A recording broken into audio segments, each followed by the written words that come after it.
Guys ready? Yeah. All right, questions, anyone? We got microphones again. What have you been trying to work on over the course of the last few days since the last game, and do you feel like you've accomplished some things that you wanted to see? Well, I thought we've had some good practices since we played Nichols. I'd like to see those things that we've worked on, manifest itself into game performance. I think the overall theme is I want to see a team that plays a little bit more passionate, plays a little bit harder.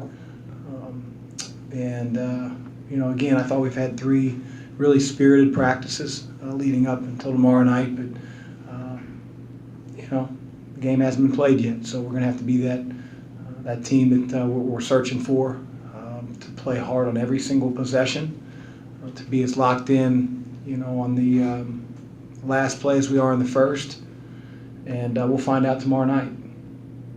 With Steven, he's been so effective both in the post, at the free throw line, from 3. What allows him to be so versatile? He's a good player. He's put a lot of time into the game. Had a year where he sat out and played against some really good players, and Honest and Ray on the interior. And I think, like every transfer, it takes a little bit of time to sort of knock off that rust and feel like yourself again. And he's new to basketball. It's not like he's been playing since he's been a second grader. So I think that he's really slowing down the game for him on both ends of the floor, and we still want him to be a high motor guy, despite playing with a little bit slower pace when he catches the ball. He was much better in the second half than the first half against Nichols. He got a lot of the balls ripped out of his hands and knocked out in game 1, but he's getting better, and he's going to be a big part of our team all year. Did you realize he was such I don't know if he's a great shooter or a good shooter, how you would term it, but it seems like at the free throw line that it becomes pretty easy for him, and it looks good. Yeah, he really slows down. He's got a great touch. He's confident, and that's great to see, because big guys are going to get fouled probably more often than guards. And when you're talking about rebounding the ball around the basket, drawing contact, shot fakes, just in the lane plays, he's going to get to the line. And I've had a lot of big guys that were on the opposite end of the spectrum, 2 for 8, 2 for 7, and now they're battling that demon of wanting to get contact. So it's good to see, and it's a luxury to have as a guy that can knock down free throws like Steve. Coach, besides the fact that Malik won the gold jersey 2 weeks in a row, are you happy with where he's coming along in terms of being comfortable playing in the post? Yeah, I don't want it to be Malik as a post player, because that's not fair to his versatility.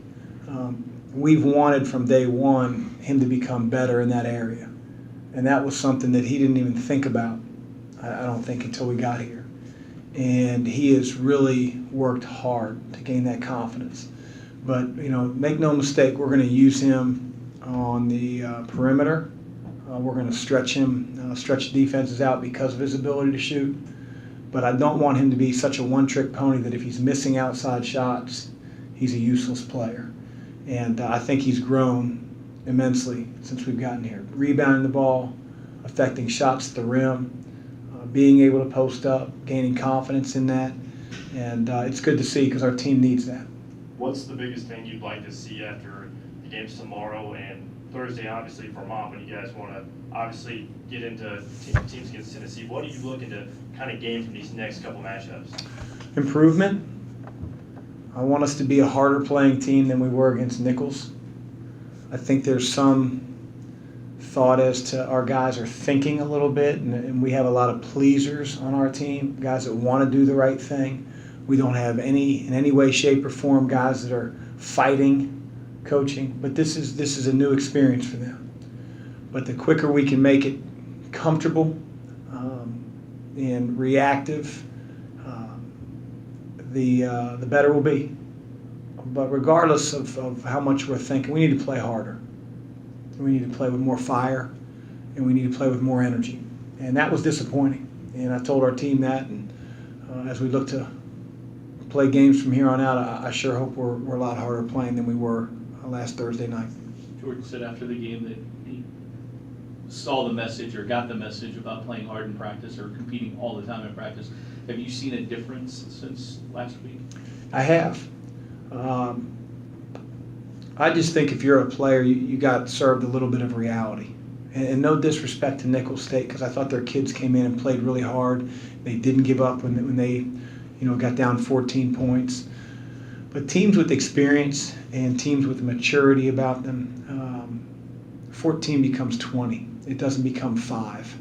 And then a deer in the headlights look. And how you get to that point is by taking that next possession as serious as you did in building the lead. So again, it's all that collective maturity. Getting a tougher mindset, and hopefully we're getting there. I thought, again, I'll say it, we've had 3 really good practices, but I've been on that side of it where you had 3 really good practices and you look like you never practiced. So see what happens on game night. You've had a couple of games, openers like this when you were at Xavier, where there were closer games, season openers, and obviously your team's still going to have successful seasons. Do you remember anything from those experiences that you could kind of use in the past couple of days to talk to your team about it? I try not to too much, for our team's sake, go into comparisons about Xavier, because eventually they'll get sick of hearing about, where I was before. But one of the quotes we use as a coaching staff to our team is never accept in victory what you wouldn't accept in defeat. Those things can be glaring when you lose a game. A missed block out, a missed assignment, being casual with the ball, turning it over when you get up 14. But are you accepting of that when you win a game?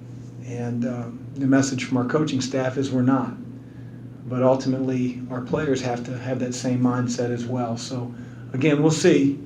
I hope it doesn't take a tough loss or a loss that shouldn't happen to learn that lesson.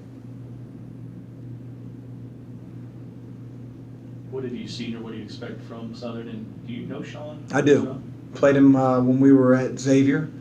I know that Sean obviously as a player was a tremendous competitor, and nothing's changed in that regard when he's coaching. His team at Moorhead a few years ago was really big. They played really hard. And although this is his first year and he's only been there a few months, he's got a big team. They play really hard. They play really physical. They try to pack the lane.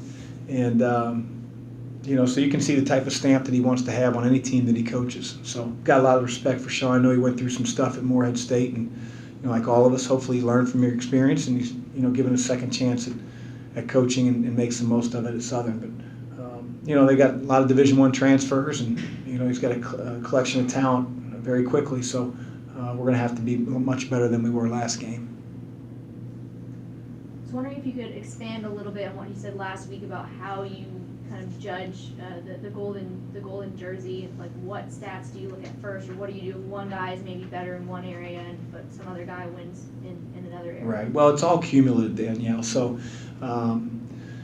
you had made field goals, made threes. There's negatives if you miss, so you can't just shoot all the shots you want. If your shooting percentage isn't good, then your point total is not going to be very good in the scoring category. We give points for offensive rebounds, defensive rebounds, assists, block shots, steals. There's negatives when you foul, negative when you turn the ball over.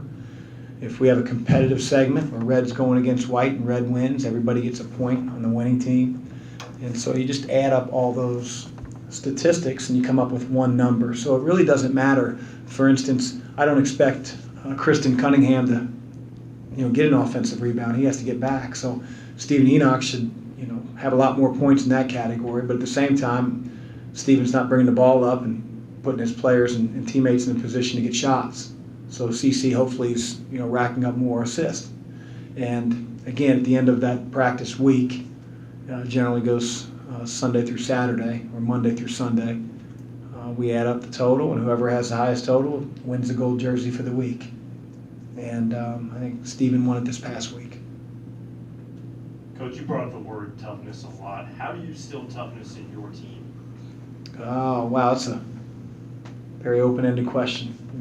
I can sit here all day. I think it's through the drills that you run in practice. I think it's through what you accept as a coach and what you value.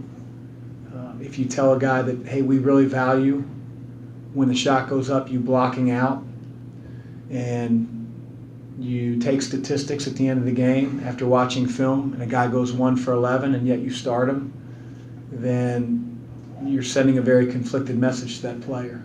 So I think, being able to tell your players what you value, what brings about being a tough player, and that's between the ears and between the chest cavity or in the chest cavity. And, we like to do drills that I think promote that toughness, whether it's physical toughness or mental toughness, and reward those players that understand that and carry it out. Anything else, buddy? Yeah. With signing Turn day coming up. turn it on. Jesus. Sorry. It's a tough deal. It's, I'm not used to microphones. I'm used to a notepad. It's like that karaoke night you want. Find me at a Kiko's on Friday night. So signing week coming up, when you first started at Louisville, were you thinking in your head, okay, we need to make a real good splash with this first full cycle, or anything like that? Do you feel any pressure to put together a really kind of statement class to start? I mean, you feel pressure all the time. I feel pressure all the time. I feel pressure to make sure our practice goes well. I feel pressure to, make our players better. I feel pressure all the time. But we just wanted to get the best fits that we could for the University of Louisville. And, it was no bigger than that. I mean, we had a lot of work by our assistant coaches. They worked their tails off. They were up all hours of the night. They were making phone call after phone call. So we worked hard. And I feel pressure, but I wouldn't say just in that area. And more than anything, we felt like, with only having 7 scholarship players after this year, minimum, that, we had to make sure that we were bringing in, some guys that are going to help us establish what we want this program to be about, and so we needed help.